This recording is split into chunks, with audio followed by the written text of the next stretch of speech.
What if bacteria don't exist as we know it? Pleomorphism is probably one of the most fascinating topics in the new paradigm shift occurring, the terrain paradigm. Today, I want to discuss a little bit about the concept and how this actually underscores a much larger fundamental law of nature, adaptability. See, microbes are not fixed species. They change form and function depending on their environment.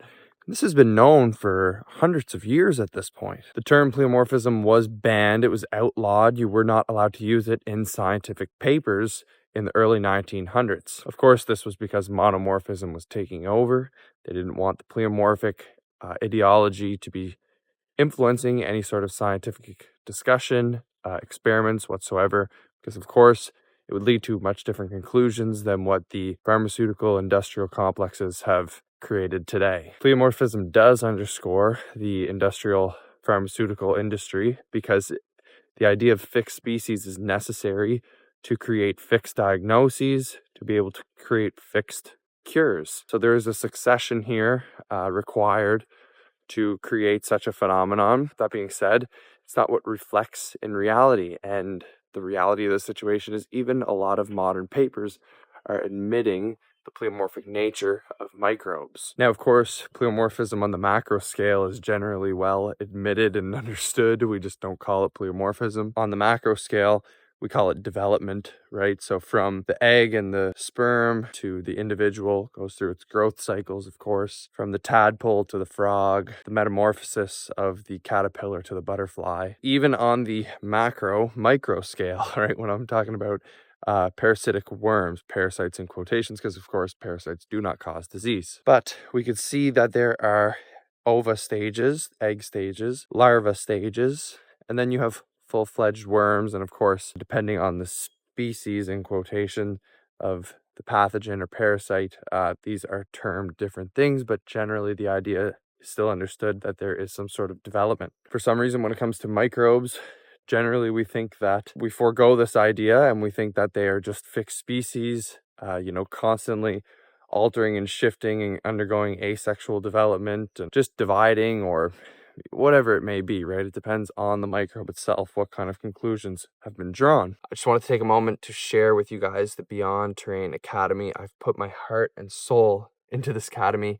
There's an amazing founding member offer in there right now, free onboarding call, so much value, locked in low price. You'll absolutely never be forgotten in the eyes of Beyond Terrain as we grow and shift into something amazing, to something that forms life, that adheres with nature, that goes with the terrain. There are also tons of free resources in there, so you should go and sign up regardless.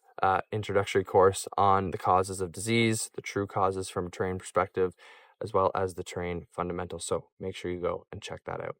Back to the video. So there are examples, like I said, admitted in the modern literature of the pleomorphic nature of microbes. I think generally they admit that a lot, like most microbes are pleomorphic. Of course, this depends on the culturability of the microbes. Not all microbes can be cultured in isolation and studied according to the standards of modern medicine. Little fish jump there. I don't know if you guys saw that.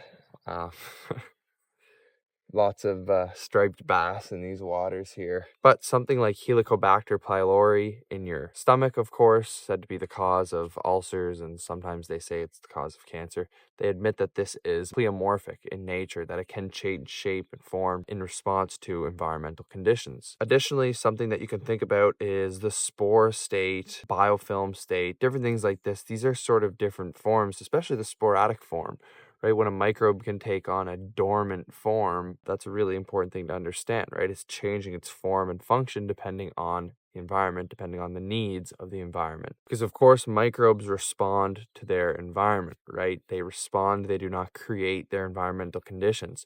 We're really the only species in the whole entire world that creates an environment. All other animals seem to adapt to an environment. Realistically, this is one of the biggest problems in humanity, our inability to adapt. We feel like we must create and change our environment, and of course that's a very valuable tool, but at the end of the day, if you're not able to adapt to the things that are thrown at us on a daily basis, right, this is where pathology occurs, especially pathology of the mind. So microbes adapt to the internal environment, the external environment. It occurs as above, so below, so within, so without. And I also mentioned that this has been known for a long time. So realistically, this sort of began with Antoine Bechamp and the microzyma. This was back in Pasteur's days, actually. I would say it's Bechamp's days, because Pasteur was a fraud, an admitted fraud, and he was a plagiarist, and he plagiarized Antoine Bechamp's work. This could get into a much greater discussion on spontaneous generation, which we will make a video on in the future. That was sort of central to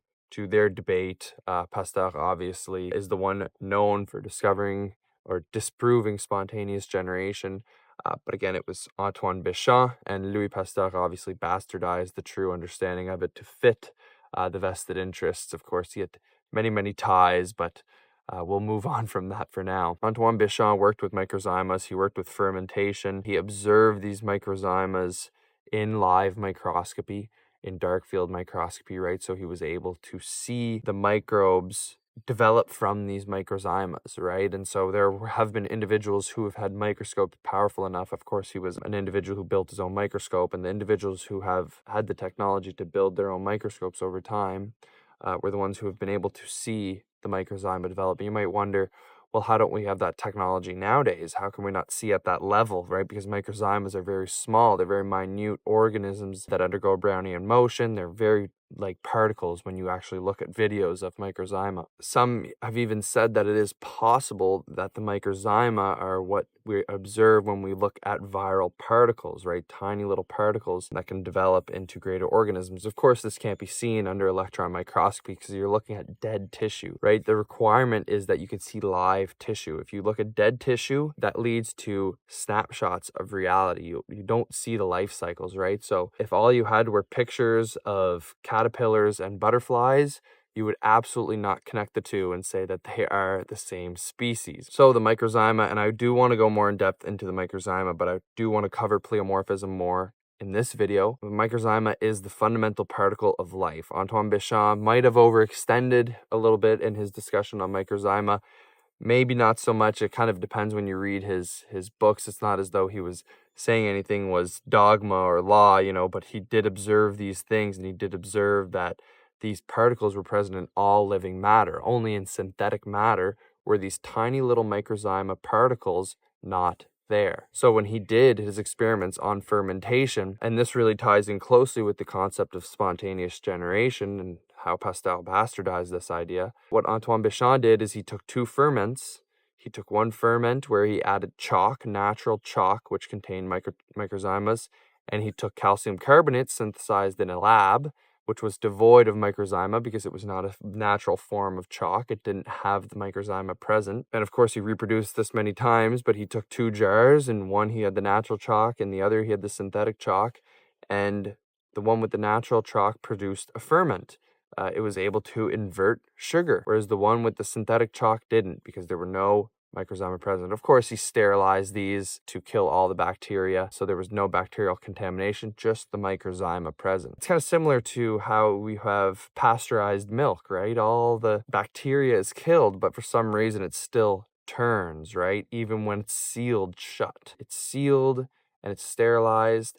How does it spoil? How do bacteria grow from that, right? It's because the microzyma transcends pasteurization. It can withstand, Bechamp observed that it could go up to about 300 degrees Celsius. So after that, you're really dealing with dead tissue, dead food. There are conditions to the microzyma, and Antoine Bechamp did go a little more in depth into the properties of the microzyma, but it is quite an in-depth topic, and his books are fantastic. So of course, Gunther Enderline was another one to discuss, the pleomorphic cycle. His books are a little more complex. He introduces very complex language. I do own one of his books. Only one is available in English. It's very complex. It's very difficult to understand. He did try to lay it out more from a species foundation, as almost taking monomorphism and trying to apply it to the pleomorphic nature, which is not an absurd thing to do. It's just a very difficult thing to do and keep everything in line with reality. So obviously you have this morphing nature, this changing nature of microbes, and trying to create little snapshots to be able to discuss the development. It's like trying to discuss the development of a human being. You have the fetus, you have the the child and the teenager and the adult, right? But there's also all of these transitional states in between. And then again, you can have very problematic teenagers and, very easy ones and healthy ones or sick ones, and it depends on their environment, right? So their manifestations, right, depend on the environment themselves. So when bacteria are developing to a healthy terrain, there's not going to be any virulence, there's not going to be any disease or any symptoms. But when you have an unhealthy terrain, the bacteria, the pathogens will manifest in such a way to be virulent, in quotation, and stimulate an immune response. But the reality of the situation is that these are not separate. The microbial system and the immune system are not separate entities. They work fundamentally together to rid the body of toxicity and help the body rejuvenate, right? So there are pictures and videos of macrophages synthesizing blood vessels together, right? So there's this concept of rejuvenation that's not discussed, and our microbial systems and our so-called immune systems, or more adequately maybe discussed as our immune properties, our immune cells, like macrophages and phagocytes and white blood cells, all this stuff. These play a detoxification and rejuvenation role. So Gaston Naessens discussed the somatid, and I think Enderline called it the bion, if I'm not mistaken. Naessens discussed this somatid cycle. You see a picture on screen here. He did quite a lot of work. Dr. Paul Lando actually worked with Gaston Naessens up in, I believe it was Montreal. So, there's a little bit of a lineage there. Dr. Berlando, of course, is one of the authorities on pleomorphism, but Naessens described it as a 16-stage cycle. Again, a slight reductionism, but still a very helpful reductionism, right? One that is more reflective of reality, but still what needs to be understood is that we can have these models and we can have these things on paper, but then we also have reality, and that's where the attunement piece comes in. That's where the artistic, creative side of science comes in, which is something that is so gone in science, in modern science. It's all analytical, all very dead science. It's really a sin. Wilhelm Reich discussed this as well, that life is not inert matter, right? We're not just made out of, billiard balls of chemicals coming together and just hitting each other. It's total nonsense. He did observe transitional life particles as well. So this has been common theme, right? But one thing, because this has been such an outlawed idea, and if you wanted to have any sort of career in science, of course, these gentlemen made a career for themselves because the truth will prevail. And of course, they have built the foundation for the paradigm shift to occur. It's not as though this is a new phenomenon, right? This is a long time coming. It raises a larger point on why monomorphism prevailed, right? Because it served the pharmaceutical interest. It served the identify, kill model, right? The warlike mentality that we see a pathogen at the site of disease. Therefore, it is the cause of disease. Therefore, we need to kill it. Since we killed it and the symptoms went away, that confirms our findings. You know what I mean? It's not science. It's not science. It's nonsense. That's for sure. The fixed species is a gross reductionism, and it is a representation of dead science. The reason that this has prevailed is because the difference between Gaston Naessens, Wilhelm Reich, Gunther Enderline, Antoine Bechamp, they looked at live matter, and the monomorphs like Pasteur, Jenner, Koch, all of these individuals, even Thomas Rivers, Flexner, all of these big pharmaceutical pushers were looking at dead tissue. This was perpetuated worse so when the electron microscope was invented.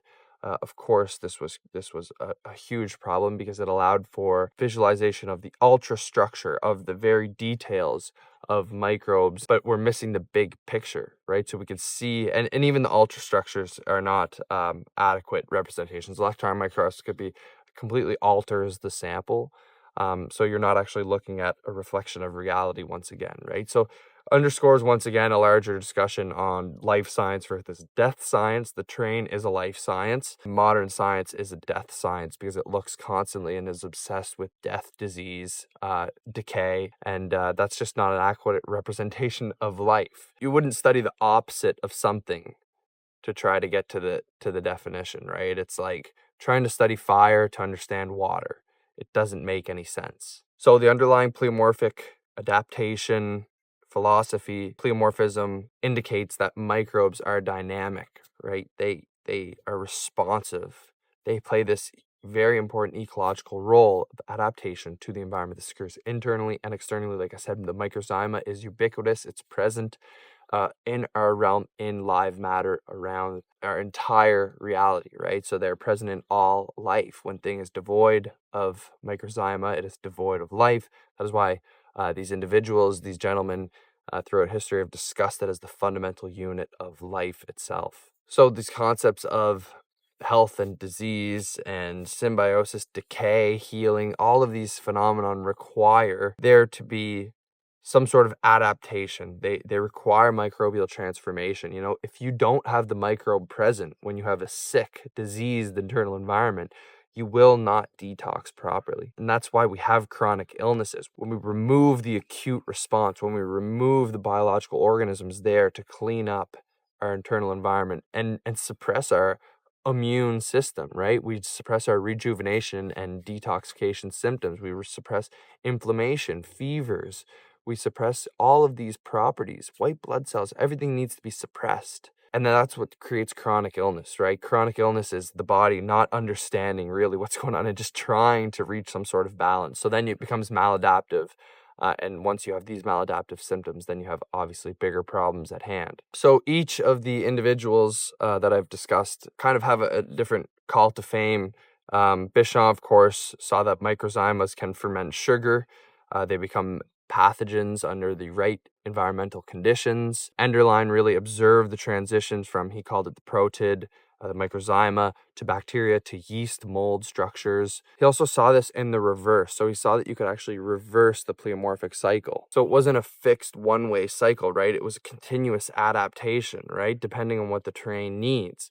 Of course, there's been discussion of, the virulent factors, right? So sometimes bacteria can eject some sort of, chemicals, and it's said that the release of these chemicals into the environment alters the environment to be able to shift the terrain itself to increase or decrease acidity, for example, so that the microbe can adapt and change. Naessens had a powerful microscope, the somatoscope. Of course, he just observed the transitions in real life. We'll have a couple videos overlaid to show kind of the changing nature from different forms and shapes of microbes themselves. Reich observed that bions from the ocean, right, seawater, the seawater here, this is a saltwater river, feeds right out into the ocean, that the bions themselves were able to develop and become proto-organisms, right? They were able to develop from seawater, right? So again, a life form, the water itself, right? If you have water devoid of microzyma, you have water devoid of life. This is kind of one of the overlooked principles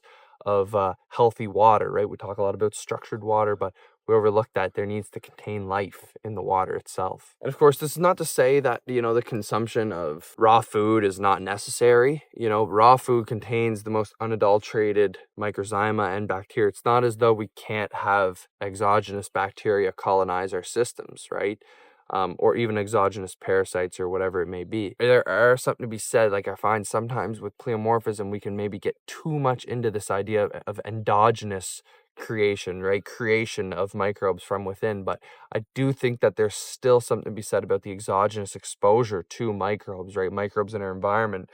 As we've sterilized our environment, we've also become more sick. Of course, that is confounded by the idea that we've introduced more toxicity, but it's something to consider, right? It's like we need to interact with life on every scale, from the macro to the micro.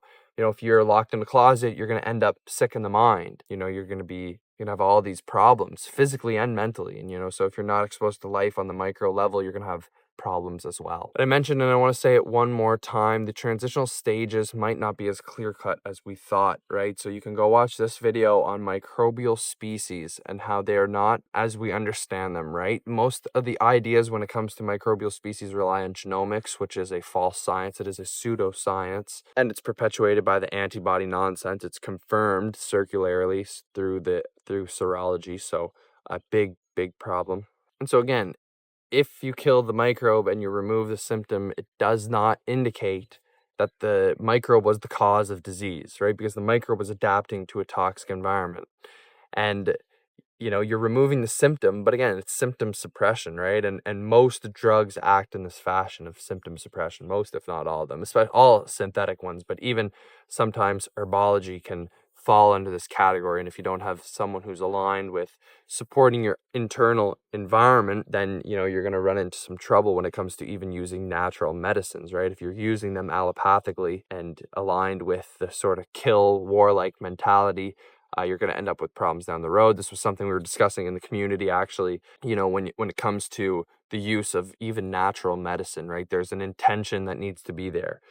There is an approach that needs to take place, right? You need to approach it from the internal terrain perspective, from the terrain perspective in general, how the external environment and our internal environment interact. And so you want to address that underlying terrain, never the microbe itself, never the symptom itself, never the manifestation thereof. Those are signals, those are manifestations. They can tell us about the internal environment, but they are not the target ever. Pleomorphism and the greater terrain paradigm shift reorients biology and science back towards life, back towards nature, back towards something true, back towards reality, realistically, because what we observe in nature is life. We do not observe death, right? And I think it was Dr. Cowan that said it, but science failed when they killed the frog, because that frog wasn't helped very much.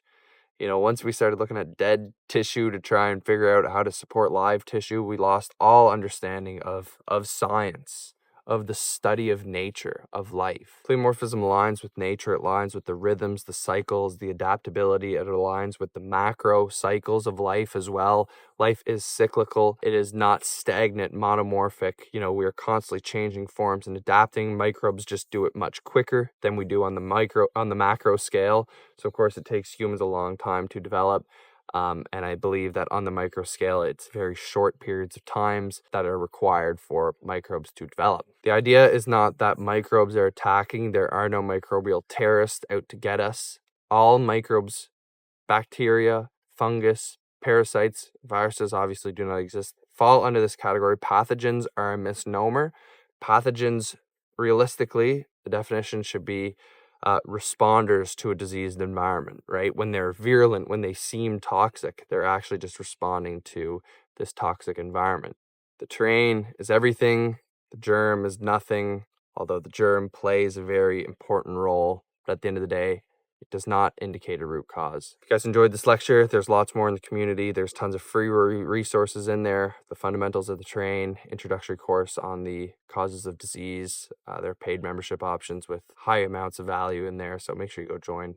And hope you guys enjoyed the video today. Like, share, comment, subscribe, do all that good stuff. Help the channel grow. Appreciate you guys all for listening. Take care, guys.